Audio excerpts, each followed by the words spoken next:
Let's talk to Godfrey Bloom now, who I know you've all been waiting for, because Godfrey Bloom, apparently you're very good value as a guest on this show, sir. Oh, how very kind. Well, I'm free, aren't I? I'm free. Well, so it's not just because you're free. Even if we paid you a tenner, I think we'd still see you as great value. Talk to us about the state of Britain then. So we've got a disintegrating government. I don't know what's disintegrating quicker, as per our poll, whether it's Keir Starmer's government, Keir Starmer's credibility, or indeed the ice caps. It's as per our poll this morning. This is it's disastrous, isn't it? This, or indeed, as you can see, our armed forces. Let's just have a look at this, Godfrey. So, what is disintegrating faster? Starmer's government, 56% yes. Fairly closely followed in number 2 place, Starmer's credibility, 28%. Our armed forces, yes. The polar ice cap. Fun enough, our audience don't seem to be too concerned about polar bears walking up and down Basildon High Street anytime soon, because that is not going to happen and never was going to. But let's leave the climate thing to one side. I know you can wax lyrical about that, sir. Where are we with Keir Starmer's government, do you think? When's he going to resign? Would it be today? Well, I'm not quite sure where he's going to go. The trouble is, when you're dealing with a sociopath, he has no moral compass, so he will never go until somebody goes in and bashes him over and drags him out of number 10 Downing Street. It's as simple as that. It just isn't going to happen. The concept of resignation for bad or stupid behaviour is alien to the sociopath by definition. And we saw that Boris Johnson is much the same.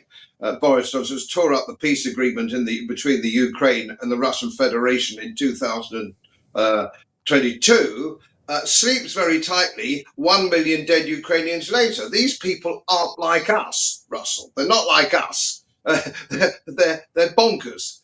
They really need sectioning, and that's the problem.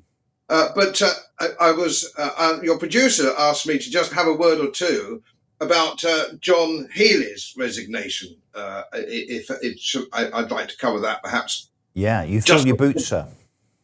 The thing is, with all the Ministry of Defence, full stop, is not fit for purpose and hasn't been fit for purpose since I was a very young soldier in the 1960s. It just is not fit for purpose from a procurement perspective. It's just like the same as the national health. I mean, procurement is absolutely appalling, as all the whistleblowers will tell you, in middle management in the NHS. It's absolutely disgraceful. So procurement is one of the major problems, and it's the same in the United States, where they're now beginning to realise that they spent $1 trillion a year on military procurement. None of the bloody stuff works. It doesn't work. So it's all about making money and spinning money. That's what it's all about. But if I may just mention, I'm a graduate of the Royal College of Defence Studies, and I specialised in strategy.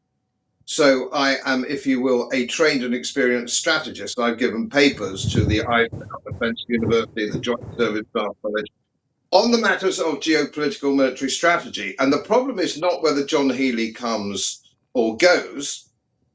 And Winston Churchill, if I may remember Winston Churchill, when he said Clement Attlee, an empty taxi drove up and out got Clem Attlee, and out got John Healey. I mean, he's nobody. I saw him interviewed a few weeks ago, and somebody asked him, I can't remember the show it was, how many frigates we had operational. He didn't know. He should have resigned then on that basis for sheer incompetence and stupidity, but he didn't. Now, here's the problem.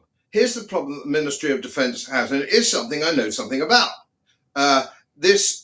When they're still, from a procurement perspective, fighting the last war. This is why we have aircraft carriers, which have been obsolete since the Battle of Okinawa. This is absolutely ridiculous. They don't work, as the Americans are finding out. They've got 11 aircraft carrier groups. They come with all the baggage, the F-35s, which don't work. They come with anti-air frigates, so on and so forth, which don't work very well. And so it goes on. And we're doing the same. We're now saying what we've got to do is step up our defence spending. We've got to increase our defence spending. Of course, they don't know how to do it. The Labour government are hostile to defence spending anyway, as indeed are most governments in the last 40 years hostile to defence spending, or 50 years, one might argue. And this is the problem that we have because there's no strategy. So we spent most of the naval budget on aircraft carriers, which we can't deploy. Most of our submarines now aren't deployed. our smaller craft like frigates and destroyers are not deployed.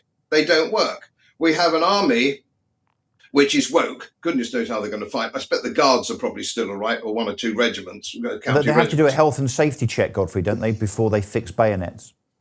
Something like that, yes, and it's absolutely ludicrous. And I've still got some young members of the family, who tell me stories about the modern army, in which I despair. But it's been going downhill for some time, and as I say, I have personal experience of all this. So what we need is, we don't really need, I would argue, let's identify the enemy, Russell. Who is the enemy? Who are your lovely daughters more likely to be assaulted by? Not the Russians. Well, it's probably a beheader from the Sudan, I would think, rather than it being Kim Jong-il or Vladimir Putin. Exactly. The problem is already here. The problem has already landed on our shores. So we spend 2%, I think it is at the moment, roughly, of GDP, which is a meaningless figure anyway. But well, and GDP has shrunk today, sir. GDP has shrunk today. So it's even less spending because our economy, thanks to Rachel Reeves, is now smaller than it was last time. Absolutely. Here's the data today. So, I mean, this is a double story, Godfrey, I'd suggest. Not only are we not spending enough on defence, and we need to up it by, 50% seemingly to get to 3% in real terms. But yes, it's not just that. It's the fact that as a percentage of something, that something is getting smaller because of the economic haplessness of this government. That, of course, is absolutely true. But from a purely defence perspective, I would say the threat. Let's identify the threat. Now, in the old days, the threat was the Soviet Union, and I used to stooge around in Germany with British arm under. I'm freezing my bollocks off. What a very present experience. Do you know, Godfrey, sorry, I love that you can say that. If you were on another station now, we'd be bleeping you. I'd now be apologising to Ofcom, saying, ladies and gentlemen, everybody, I'm sorry that he said bollocks. I wouldn't even be able to say that he'd said bollocks. Anyway, carry on. So focusing on the threat, the whole point of defence of the realm is to protect our people, our citizens, if you will, from threat from foreigners. That's the long and short of it, isn't it? That's basically what it's all about. And we're not doing that. So we don't need more money. You can't win battles. You can't win strategic positioning with money. And that's just been proved by the Americans. It doesn't work. I mean, they're being absolutely held up by the Houthis, with anti-ship missiles they bought on Amazon. So it's not a question of money. You've got to forget about money. You've got to focus on the threat. The threat to this country at the moment by foreigners is people landing illegally on our shores. Yes, of course it is. Stop that? If you wanted to stop that, and of course you and I both know, Russell, they don't. It's a deliberate ploy to bring down the country by these people who hate us, who are in government. And this is the problem that we have. But we need fast boats manned by Royal Marines to tow the people who are trying to land illegally back.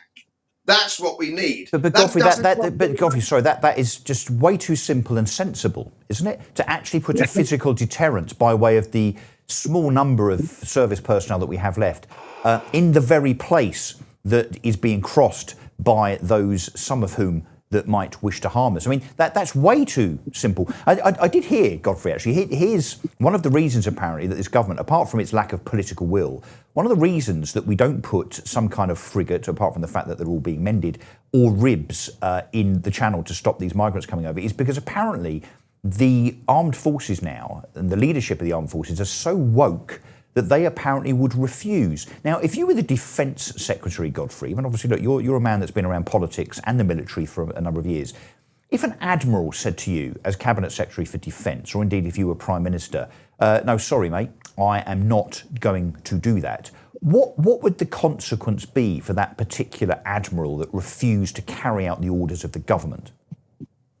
Well, if I were in charge, of course, he would get the same treatment as Admiral Byng did 200 or 300 years ago, I think it was. He'd be shot on the quarterdeck of his own ship.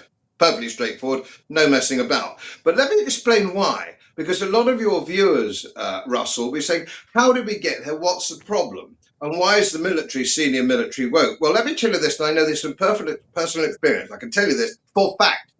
You cannot get promoted above half colonel in the army and equivalent ranks in the Air Force or the Navy unless you are woke. You cannot get promoted from basically what is middle management in the services unless you are woke, which is when we see those senior Air Force officers or naval officers talking on a platform outside, Whitehall and all the rest of it. They are woke. They are selected because they are woke. They have all had a university education, which is a disaster for a soldier, I can tell you. The last thing they need, and the police, the last thing they need is a bloody university education. The military is for fighting people. It's for fighting people on behalf of your country. And we need to understand that. And we need to clear them out. I would clear everybody above the rank of colonel, full colonel, or group captain in the armed forces. I'd clear them out because they're woke by definition. And I'd bring up the middle management who despair and retire at 40, 45. Who is it that's putting that woke edict in place? So who is it that's dictating that if you are a middle-ranking officer, you will progress no further because you're not a yogurt knitter? I mean, who is it exactly that is introducing that policy? The Ministry of Defence has to sign off promotions of that level because they're regarded to be senior, and they need to be fitting in with government policy when it comes to the employment of females, the employment of ethnic minorities, so on and so forth. And then, of course, what you get is people get promoted not on merit. This is the problem. In the old days, and this goes right down the ranks, not just middle management, Russell. These days, if they will fast track you into the sergeant's mess or the corporal's mess, if you are an ethnic minority or if its circumstances fit a female, it's not a meritocracy anymore. Now, in my day, and I'm going back to the days of bows and arrows in the 60s, but incidentally, I'm not claiming any great military record. I've had a very undistinguished military record, believe me. But if you wanted to get to be a corporal or you want to get to be a sergeant, you had to be pretty bloody good.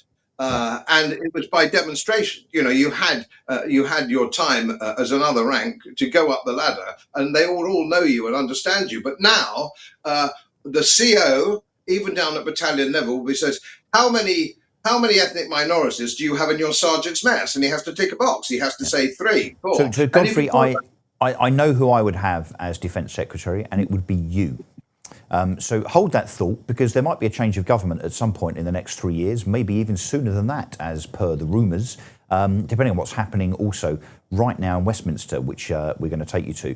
Godfrey, thank you very much indeed, sir. You are fantastic. Our audience absolutely love you. I love you. Thank you. And until next time. So that's Godfrey Bloom there. Always sensible and indeed candid and outspoken.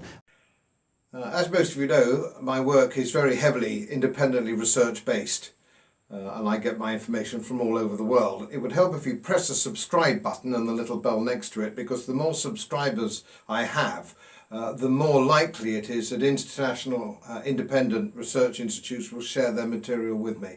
It's most helpful, and then of course I automatically share it with you. So, surprise, won't cost you anything. Thank you very much.